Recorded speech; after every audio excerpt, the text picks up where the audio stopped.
We all have an opinion about tennis racket, and we all think that some rackets are over or underrated. Although it might not be true, it's our opinion, and so today I'm gonna do the and underrated battle. Let's go. Hi everybody, it's Ace. So today I'm gonna show you my top 3 over and underrated racket right now on the tennis market. Are you ready? Let's go. I'm gonna start with an overrated racket.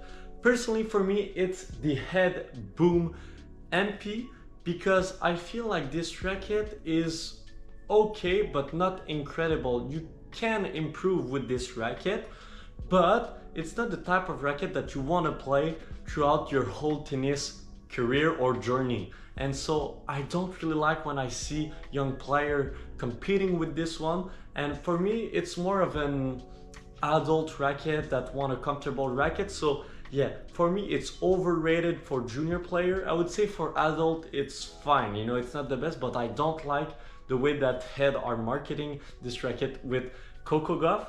And so yeah, overall I feel like it's a bit overrated. On the other side, I feel like the Volkl Vostra 6 is super underrated.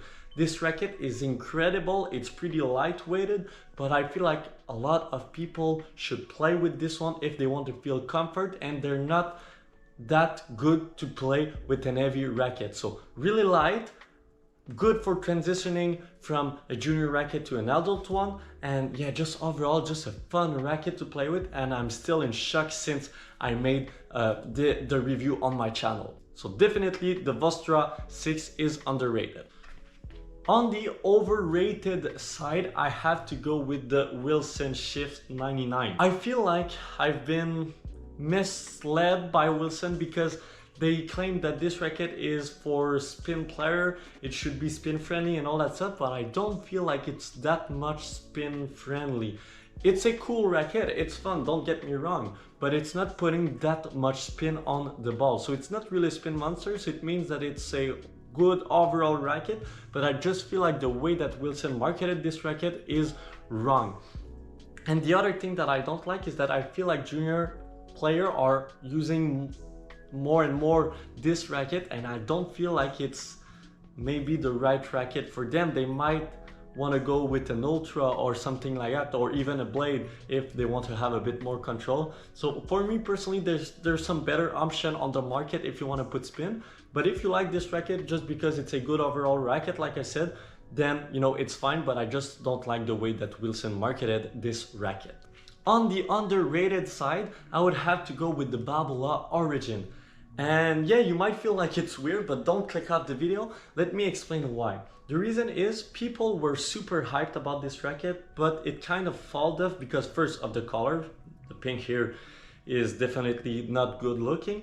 But if we're getting past that, it's a super good racket, and it's a super good opportunity to have, let's say, a 290 gram Babolat Pure Aero, which is not available, you know, since the creation of the Babolat Pure Aero. So it's the first time that we're having this weight, and so yeah, I feel like it's super underrated because it's a Babolat Aero that could suit a lot more people compared to the classic Babolat Aero 300 gram. So just for that, it's underrated, but the paint is just horrible.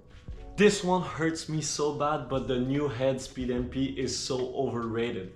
I just don't like the way that it's too easy to play with. I really enjoyed the Oxetic version, but the Oxetic 2.0, it's just, yeah, too much power, too easy to play with.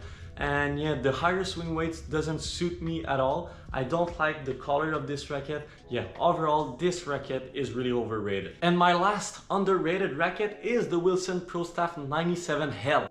You might be like, hey, the Pro Staff is not underrated. Everybody knows the Pro Staff. Yes, but this model particularly is underrated because people tend to not try this racket because it's a 97 square inch head size, but it's actually quite cool to play with.